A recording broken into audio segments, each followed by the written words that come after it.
Drinking with Authors may contain adult content. Listener discretion is advised.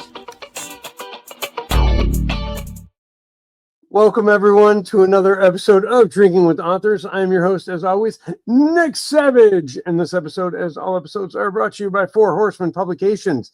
So please give them some love and check them out at fourhorsemenpublications.com. Otherwise, I don't get to do this. That being said, tonight, also the reason we get to do this, I have with us, joining us, J.C. Brown, author of such works as Breaking the Curse and many, many other things I can't remember offhand, so we're just going to concentrate on that one right now. But I want to welcome you, JC, to the show. It's wonderful to be here. Thank you. So I get a little bit of time to research my guests, and in researching you and Breaking the Curse, it is about a woman stranded at sea, and she's afraid of the sea. So it's kind of a bad situation for her, and she's ready to give up until a golden god swims up to the surface, but he can't talk. So using, and I quote, only his knowledge of female anatomy and body language, he has to save her, which just screams steamy and spicy. So tell us about this. Okay, so Breaking the Curse is a mashup of my two favorite Disney movies. It's Beauty and the Beast and The Little Mermaid. So okay, Beauty and the Beast. Okay. And The Little Mermaid. So yeah. Argo he's not a mermaid per se. He's more like Ursula. Okay. So he's like from the waist up, he looks like a Greek god, but like from the waist down, he's all tentacles. That just opens up for so many subgenres in the spice category. He's all tender, but he can't talk. No, so he can't talk, and his birth name is Angelo. When he tries to write it in the sand, it comes out as Argo because he can't. Like, part of his curse is that he can't communicate with these women or with anybody, actually. So they have to fall in love with him and break his curse without him being able to use his silver tongue because he was so charming when he was a man. Okay, so it was, instead of like in Beauty and the Beast, instead of being the asshole he was and then being cursed, he was so charming that it was almost too much. He gets cursed by someone for whatever reason. Well, he's what definitely an asshole. Oh, so, he is an asshole. Okay. Yes, that's partly why he gets cursed. So, like I said, I twisted the fairy tale. So in Argo's backstory, you find out that he fell in love. The sea witch fell in love with him, and when he found out that she was a sea witch, he did not want no part of it. And she's like, "Well, now you're going to be cursed." And this, all right, so I have to ask, the main character is an artist who's afraid of the sea, but she's stranded and lost at sea. Yes. Without spoilers, can we get into that or no? We can, because it's in the first chapter, you find out why she's at sea. It's basically, she is a very good artist, and her agent put this whole thing together for her because she's getting an award from the town. And the agent was like, wouldn't it be so cool to do this on like a big fancy yacht? And she drinks a little bit too much and falls overboard because she can't handle being on the yacht. And there's some other factors that fall into that category as well, where she ends up falling overboard. And then gets rescued by this guy, but he can't communicate with the ladies. They must fall in love with him for his personality alone, not his speech. Oh, these poor women. I'm not one to hate men, but I'm just saying that personality alone is never enough. So, but in this case, it has to be. Use his body language. Yes. No, yes, exactly. His body language and his many, many tentacles. Yes. and it's been getting good reviews. You have like 99, 98, 100 ratings on it, and it's sitting right up at 4 something stars, and that's a pretty solid star rating to have. But this isn't your first book. Anyone who's on Goodreads, you have many books before this one. Yes, when I first started publishing, I published in anthologies because I was terrified to publish all by myself. So I published in a whole bunch of anthologies, and then I met my now bestie. Her name is Lena Lane, and we started writing a series on the 7 Deadly Sins together. So my first published book was with her, and it was Asmodeus, the Gift of Lust. Okay. And I then know there's, oh, sorry, go on. My bad. Sorry. Breaking the Curse was the first book I published by myself. By yourself. Okay. So even Leviathan, The Gift of Envy, and the other one, which I can't remember offhand, those are you and her together. Yes. We have at least, like, I want to say almost 10 books together. So what made you want to branch off and write on your own? Well, I mean, I have like a whole bunch of stories and stuff that I like myself, and Lena she's not as adventurous as I am, so she would not co-sign on my octopus man. No, I can understand that when you want to write a certain level of spice or steam or whatever, and someone else is not quite there, it can kind of ruin the story, the mood, the vibe. So you're just like, I'm going to do this. And I'm assuming, though, that you always wanted to get to a point where you were comfortable enough to write on your own, and you are there. But how do you writing with a partner versus writing by yourself? How do they compare?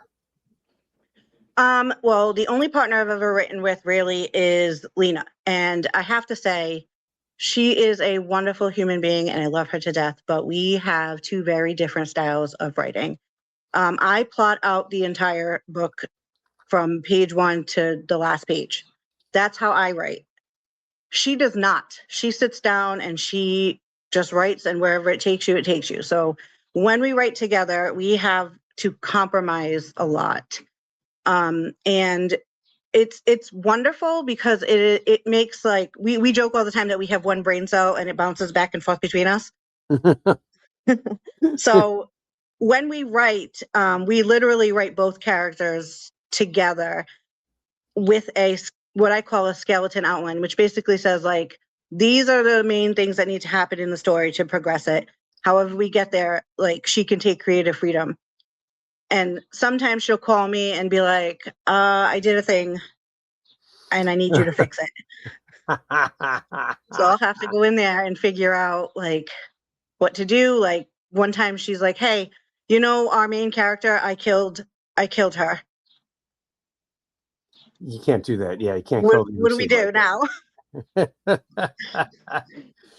Yeah, that's when you got to go back and work on the edits and the rewrites and stuff. I forgot to ask, what are you drinking tonight? I am drinking what I call peasant coffee.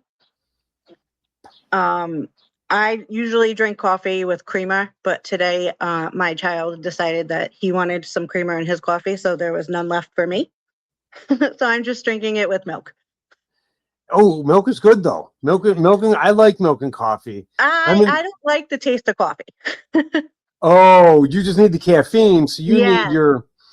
Yeah, no, I understand that. My wife cross-stitched a whole coffee chart of what the different drinks are, and then she has like the coffee cup and the ratios of, like, here's coffee, here's cream, here's coffee, here's cream. You know what I'm saying? Type stuff. Yeah. So it's you get to see what the ratios are before you order it, because lattes are mainly creamer anyways. Mm-hmm. Yeah, like it's like a shot or 2 of espresso and then a bunch of creamer and flavors if you have flavor in there, and then you might like a cafe au lait, which is mainly steamed milk or something like that, and then like a little bit of coffee. But you I'll have to try that. Yeah. You can get them anywhere, but New Orleans is, where you want to go. But you're in Rhode Island, so that's a bit of a drive. Yeah. Yeah. I've always wanted to go there, though. Oh, it is wonderful. If you've never been to New Orleans, I highly recommend it. Whether a vacation with family, you and the husband, and have the kids watch themselves, depending on how old they are and how Gen X you feel. And yeah, no, it is absolutely beautiful, beautiful area. Just don't go during hurricane season; you'll be fine. But yeah, so you started, and Breaking the Curse is your first solo book. No Yes. anthology, no writing partner, no this. Correct. And you, one of your personas just had a book release on the 9th. Yes. That is my contemporary romance pen name, Nina Brown. And is that also a solo book? Yes, that is also a solo book. I have 2 books out by Nina Brown so far, and they're both solo contemporary books.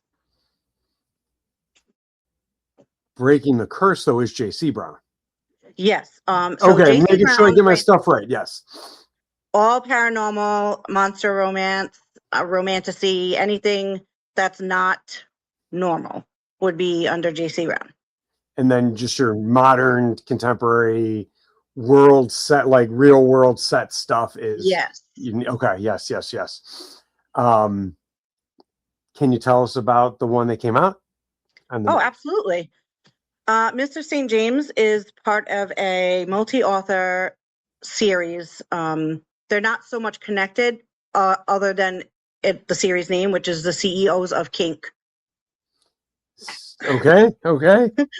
So this one's a pretty spicy one. Basically, Mr. St. James is a pretty reserved person. He is kind of nerdy and keeps to himself. He's a workaholic, and how he releases his steam is that he is part of a very exclusive, I don't know how much I can say, but it's like a schmex club. Okay, yeah, no, you can talk. This is not a family friendly show. This is not a family friendly show. So yeah, he's part of an underground sex club where they have to have complete anonymity. So everybody in the club has to have a mask on, and they all have altars. So you can be completely uninhibited within this sex club and not have to worry about something getting leaked out. So obviously there are probably like mayors and politicians and people there that are don't want this to come out. Yeah. So it's a very exclusive club. He finds that his very attractive secretary has the token for this very exclusive club when her purse falls over. And his brain pretty much short circuits. He's like, I need to know who she is within this setting. So he has to go on the journey to find out who she is. And when they finally find out who each other is, they have an office romance. I'm assuming the office romance either starts or ends with a bang, pun intended. Yes, it does. The main focus of Mr. St. James is shibari. So within the club, he is known as the Weaver. And many people are like getting in line to be his rope bottoms, but he just wants her. Like he wants oh my goodness, Catalina. It happens to all of us. We're like, what's that character's name?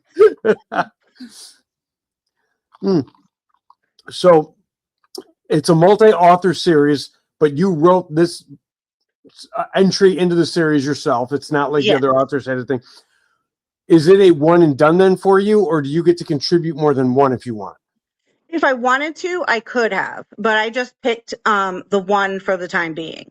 So like with J.C. Brown, when I first started, I did anthologies.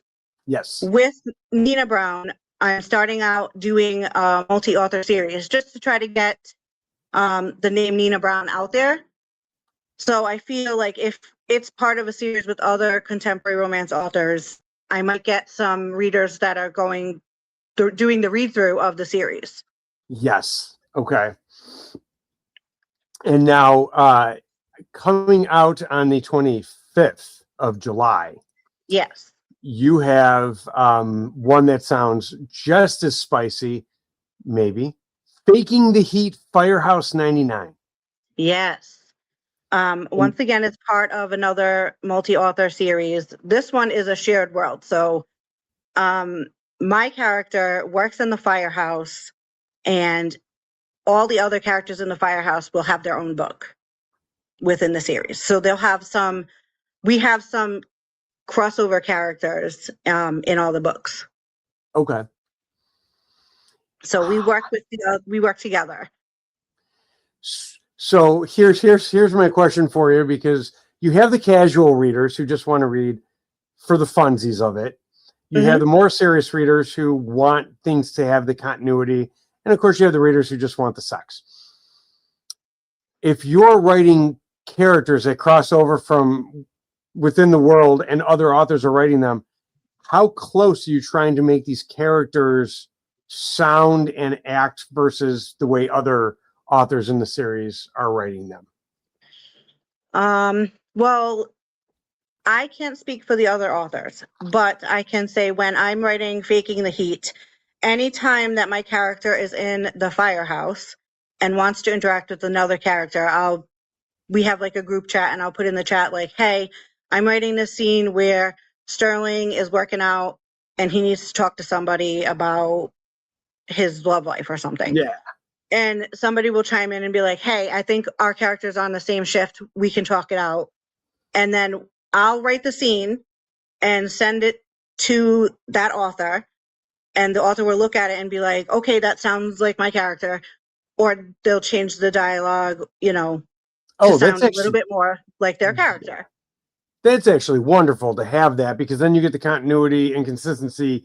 I should say consistency in character voice from book to book and stuff, which is a wonderful thing. Yeah. Yep. And it's great because like you can have, like you said, the ones that want the whole series and read through the whole series, or they can just cherry pick they can pick up Faking the Heat and read it and be done. And like those characters are just characters in that book, or they can pick up another book and maybe see those characters in another book too.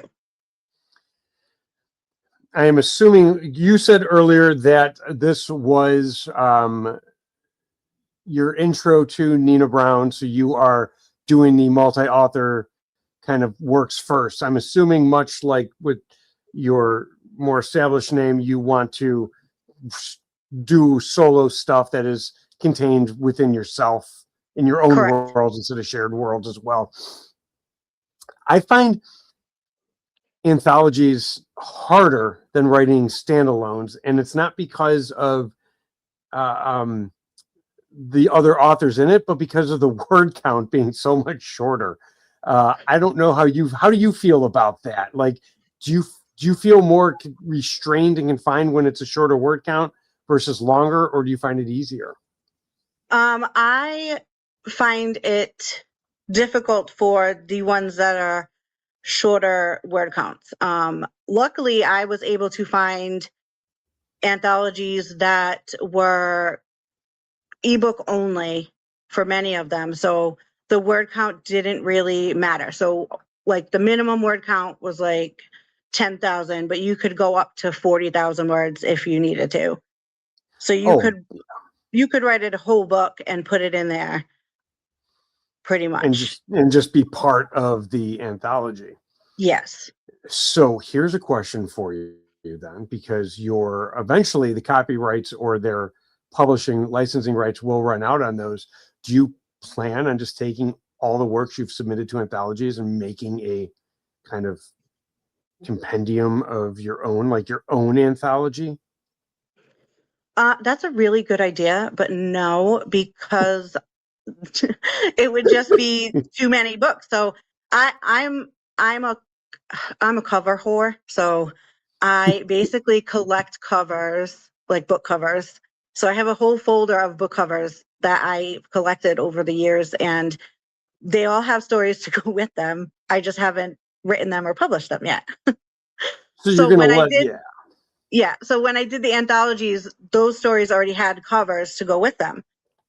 So in between, like, I finished Mr. St. James. I'm finishing up Firehouse 99 now. I'm working on the edits.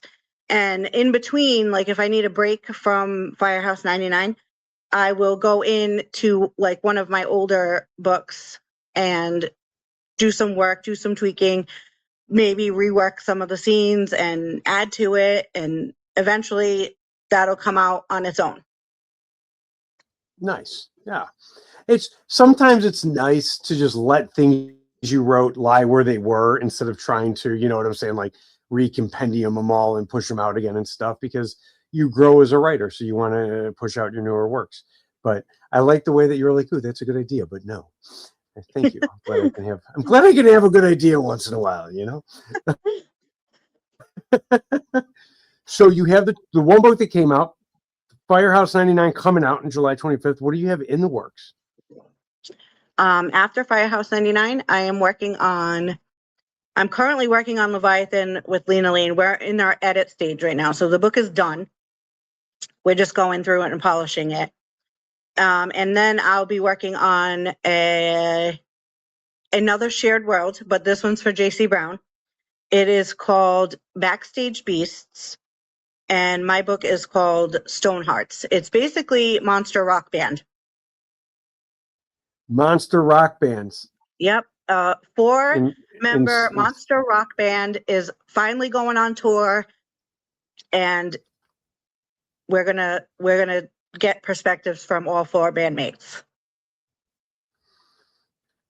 Is the drummer inspired by the Muppet Babies animal? I would love to say so, A but no. grown-up version of it. No. Very grown-up version of it. He is not. I believe the drummer is an octopus. He is the same species as Argo from Breaking the Curse. I can dig that, because that would, if drummers had 8 arms or even 4 arms, it would make drumming far more intricate and amazing. Right? So here's a question for you, a little bit of digging into your world knowledge, and it might be something you haven't thought about. Argo has a human head, but he has an octopus bottom. Well, from the waist down, he's an octopus. Yeah. From the waist down, he's an octopus, but he has a human brain. Basically, yes. It's up in its human head. Mm-hmm. He's got a human waist down. Octopods,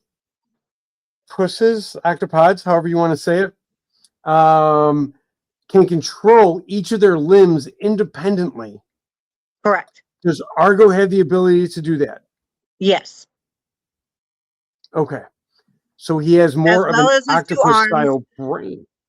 Yes. So while he is, because he's not completely human anymore, since he was transformed by this curse, he is now a completely other species. And he can control his 8 tentacles, his 2 arms independently. Yeah. He also has 2 penises. And one of them, he can also control that one independently, like a tentacle also. Are they, okay, now, anatomy lesson for everyone here. 2 penises. Are the peni next to each other or like stacked? They're stacked. They're stacked. Yep. So you get a little bit of a shocker action when. Yeah, you could do that. Okay. Hey, if we're talking about penis, it's sexy time up in here. So I just have to ask. I mean, I write spicy romance, so. Okay, so wait a second though. 1 scrotum or 2? 1, but you don't see it. It's not on the outside, unless he's in human form. Okay, so wait, are they monster cocks? Yes. Are they human penises? Oh no, they're definitely like the top one is independent, like a tentacle, but not actually a tentacle. Not actually, it's just like a short Yeah, it is. It's like a shark. And you know what? I was thinking about it because the funny thing is, like, people, when I do panels at events and stuff, this always comes up because I have like the weirdest animal knowledge of animal penises in the world. Like, because I write shifter romance and like monsters and stuff, I like to see like how do they reproduce, so I can see if I can use that in my book. So the octopus has his penis is in one of their legs, one of their tentacles. Just a random tentacle, or is it always the same Well, tentacle in every octopus? It's the same tentacle in every octopus. Like it's their Okay. sex organ tentacle. Like it can be used for other things, but that's how they reproduce. And some octopuses actually, they rip off that tentacle and just throw it at the girl and then run away, which is like the ultimate, like, go fuck yourself. Like, does it grow back? Yes, it grows back. Okay, so they can I'm just imagining an angry octopus who's like, I'm not in the mood, ripping off his junk, tossing it at the female octopus and just going, later, use it yourself. Like, yep. Wait, can't she? It's not usable at that point, is it? Oh no, it is. Like, there's no that's octopus. Yep, that's how they reproduce. He could rip it off. She could just basically just fuck herself with it and still get pregnant, even though it's not attached to him. I view it kind of like a bee stinger. I'm so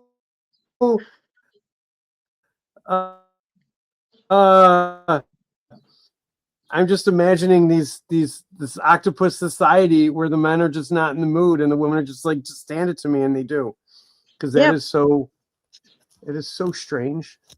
Oh, well, that just fell off. Sorry, my windscreen fell off as I was shaking my head at the octopus reproduction. So you write shit. Do you ever write wolves? I do. Okay, so I have a question for you. When a wolf goes from human to wolf form, so does their dong, right? Yes. Okay.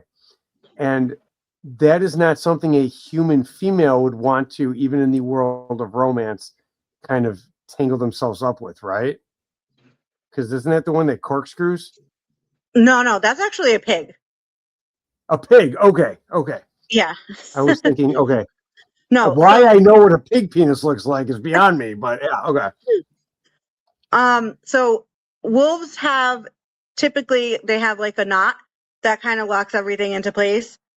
So depending on the kind of story and whoever's writing it, depends on how that knotting works. That nodding, like it's can you explain? You're learning that all kinds of new things today. Yeah, no, I need to understand this nodding thing. Like, it's not just like a giant, like, barbed head, like a normal. It just kind of. It's just like, here's a lump. Yeah, pretty much. Like towards the base, there would be like an enlarged lump, and in some stories, like after they're penetrated, the lump will swell up and basically lock them into place because it's for like reproduction, so nothing like leaks out. Whereas like other times you can say, like other stories, there's like the knot will appear if they find their mate or various other reasons. Interesting. So they have lore. Some authors work lore of the knot into the storyline, so they know they found their mate because they get a little funny feeling down there. Okay. Yes. It's very interesting stuff. Sorry, I am not laughing at the genre or anything. It's just the genre I don't read, I don't write, so it's a very interesting things to learn about sometimes when you're doing that. So okay, so I'm assuming you've written then about werewolves and wolf shifters and stuff. You've written about octopus shifters. Any other shifters that are in your repertoire? I've written a snake, and I've written a shark and a mermaid and a selkie. Okay, I know what a selkie is, but for those who haven't delved deep into mythology or played Dungeons and Dragons, can you explain that for our listeners? Absolutely. So a selkie is basically a shifter, but their main form is a seal. And when they want to come to land, they can basically step out of their seal skin. But the catch with that is that they have to hide their seal skin so nobody else finds it. Because if somebody else finds it, then they'll have power over the selkie. So if they want to be a seal again, they have to go back into their skin and jump into the ocean. So if you hear that, if anyone's at a beach and you just find a seal skin, no bones, no blood, just skin, grab it. You'll have a weird encounter with someone or something. Okay. They're usually pretty hot too. They're usually pretty well. It would only tend because nobody wants to. And I'm not saying that. I'm stories of grotesquely ugly people or ugly things having sex with each other is not as sellable as hot things having sex with each other. You clearly haven't read Monster Romance. Well, but at some point they're going to be sexy to someone. I mean, but that's the thing is everyone's sexy to someone. Yeah. There's enough on the internet to know that everyone finds something sexy or attractive, no matter how other people may find it. Yes. Yeah. So you have some books and editing, books on the horizon. I have to ask you something because I've been eyeing something for the past half an hour now, and I have to ask for anyone not watching. Behind her on her left side, if you're only listening, she has a terrarium. Yeah. She has some sort of reptile. Yes. What do you got? I have a leopard gecko. His name is Smog, like the dragon, because I'm a nerd. Ain't nothing wrong with naming a reptile Smog because dragons are reptiles by nature. Yes, and he is just as ornery as Smog. I don't see a pile of gold though in there. No, you don't, because he won't let me put anything in there other than what's in there. He doesn't even want me to put my hand in there to feed him. He gets very angry. He's very angry. Could he want I don't know how reptiles like social animals? Like, could another reptile help make him less angry, or would that just be a fight to the death? Leopard geckos typically don't share cages unless they'd have to be very big because they're territorial. So yeah, he definitely would not get along with another gecko. So if it's a territorial thing, then that's why he doesn't want your hand in there. He's like, this is my cage. Yeah. Does he ever come out and wander the house or no? Yep, he comes out at nighttime. He'll come out. Like, he should be out soon. He's in this little golden hut right there. You can't see it, but it's that little thing right here. Yeah. It's gold, and it's like a little hut, and that's where he sleeps. Like, he crams his whole body into there. On the other side, I have bigger places for him to sleep, but he only wants to sleep in the little hut. So it's okay. We have giant cats who have very tiny cat towers, and that's where they want to sleep, is in the tiny cat towers where they have to like scrunch in and contort themselves. I think it's an animal thing for like comfort, Maybe. Yeah, it's kind of, they feel protected if they're scrunched up. I don't know. I'm just guessing. I am not an animal. I'm not an animal psychologist. It's the logical step to that. But no, I had to ask because I saw that and I was like, I love animals. I was at IKEA yesterday, and as we're walking, there's just this cart sitting there, and no one was near the cart, but in the cart was a tiny dog that couldn't have weighed more than like 3 pounds. Aww. There's just a tiny dog sitting in a little purse, and as I'm like, oh, there's a dog, the family came out and was like, oh, pet it. And I was like, oh yeah, I'm gonna pet it. So it was. I have 2 dogs too. What kind of dogs? I have a Yorkie Chihuahua mix. His name is Morty because when we first got him, all he did was shake. So he was like Morty from Rick and Morty. And we have a She's a pit bull Australian Shepherd mix, and her It's, name is Evie, like the Pokemon. I was gonna say like the Pokemon. A Yep. pit bull Australian Shepherd mix sounds like a very interesting looking dog. Yeah, I mean, like she looks like a pit bull, but she has like the brindle spots and then little spots. If you didn't know what an Australian Shepherd looked like, you might think she might be part Dalmatian, but she's not. Okay. I was thinking of the wrong kind of shepherd dog. Yes, I know. I now know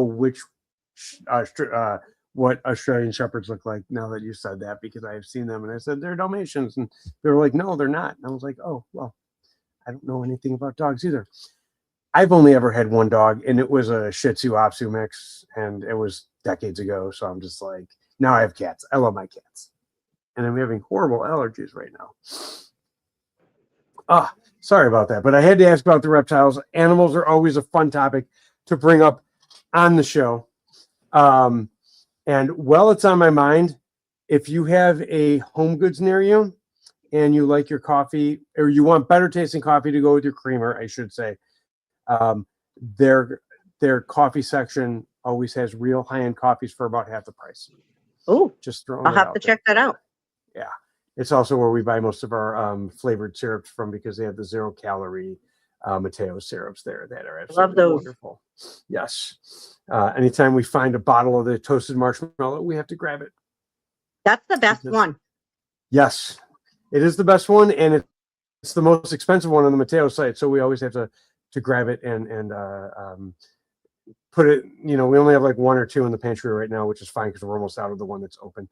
But we have like 8 bottles, and I love it. But back to the topic before I derail myself too much thinking about coffee. On the topic of reading, my segues are wonderful. Are you reading anything right now? I am actually. I am reading Pride and Prejudice. Oh, that's a relatively new book. Came out a couple years ago. Yep. Yeah. For anyone who didn't know that was a joke, please read more. Pride and Prejudice. How are you? Is it your first time reading it? It is my first time reading it. I had never read it before, but I have a friend who writes historical romance, and I had an idea for another book series, and I needed to brush up on what historical romance was. So what better way to get started than the most popular historical romance book ever? How are you finding it? It's really interesting, I'll say. I've never, this is the first time I'm reading a actual historical romance with regular people. Like anything else I've ever read that has historical aspects was always something paranormal. Yeah. And this is just kind of these are just like regular people. But are you enjoying it? Because interesting doesn't necessarily mean you're enjoying it. So I actually am enjoying it because I think I'm enjoying it more because as I'm reading it, I'm like texting my friends about it who have already read it with all of my crazy, like, what the hell is he doing with this? And like, he's total dreck. Why do people like him? And No. I understand. There are people. Jane Austen is either someone you love or you're just like, like it's not necessarily love or hate. There's the whole gamut, but like I know people who've like tried reading it and they're like, oh, I'm going to read Jane Austen. They're just like, I could not get into it. So it's nice to see that you're actually enjoying it. I like Virginia Woolf if I'm going with my old writers like that. Virginia Woolf and Dalton Trumbo and like all the older writers like that I love, but I don't know. Dalton Trumbo is a deep cut for some people, so I don't ever bring him up for like, questionnaires like that. But you're okay. So you're reading it though, and you're reading it for research for a series you're going to write. Yes. Any insight into that, or is that top secret right now?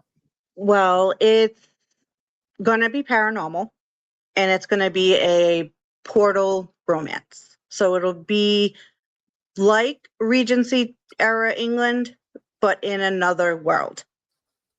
Okay. And Portal Romance is something I've also never read, but it sounds very interesting. I was talking with an author about that, and it sounds like a very interesting concept to not only read, but to also write. So that should be fun for you. She froze. We're going to wait for her to come back. Oh, no. She's back. Okay. Oh, no. Okay. You're moving again. Yeah, you were frozen for a second. I wasn't hearing it, but you're there now. So, okay, I have to ask because people want to know, you have a lot of books available and a lot of books coming out. Where can people follow you and keep in touch and keep up to date on all your releases and your current happenings and everything like that? Well, the best way to do that is to join my newsletter. But if you're not up for newsletters, I'm most active on Instagram. So you can just find me at author JC Brown on Instagram or anywhere else, really, like author JC Brown. Even Facebook, we found out where it showed me the other thing first, and then it was you. Yeah, once we got that sorted out. And where can they buy your books? They can buy my books on Amazon. They can buy my books on Kobo or Barnes & Noble, pretty much anywhere. The newest one right now is in Kindle Unlimited for one term. So 90 days, if you have Kindle Unlimited and you want to read Mr. St. James, go for it. After 90 days, it comes out of Kindle Unlimited and it goes everywhere. I also just set up a site where you can buy paperback and ebook directly from me through my website. Very nice. And your website is? www.authorjcbrown.com. Simple enough. It's nice to know that people keep things simple sometimes. Just authorjcbrown.com. I like it. So if you had to give one piece of writing advice to an aspiring writer, what would that be? My one piece of writing advice would just be like to get the words on the page. Don't go back and edit while you're writing. Don't go back and be like, oh, well, this could sound better. Don't look in the thesaurus for another word. Just get the whole thing down. It's going to be trash. Just resign yourself to know that it's going to be trash. Your first draft is trash. It's trash for everybody. It's trash for Stephen King. It was probably trash for everybody who's ever written a book in their whole life. Their first draft is always going to be trash. So you get the idea on the paper, and then you can go back and fix it up and make it pretty and do all the things to it. But you can't edit a blank page. So you heard it here, folks. Right? It's going to suck, but you can go back and make it not suck. That's right. And that is wonderful. I want to thank you, JC Brown, for joining us today. It has been a pleasure. Oh my God, thank you. It has been an absolute pleasure talking with you. I have learned so much about genitals today. That is something I never thought I would say with that much enthusiasm. For everyone listening, I hope you learned as much about animal genitalia as I have today. I can't even get through that. Go follow her on all the social medias. Pick up a good book to read. And if nothing else, you're going to learn even more about genitals of some sorts.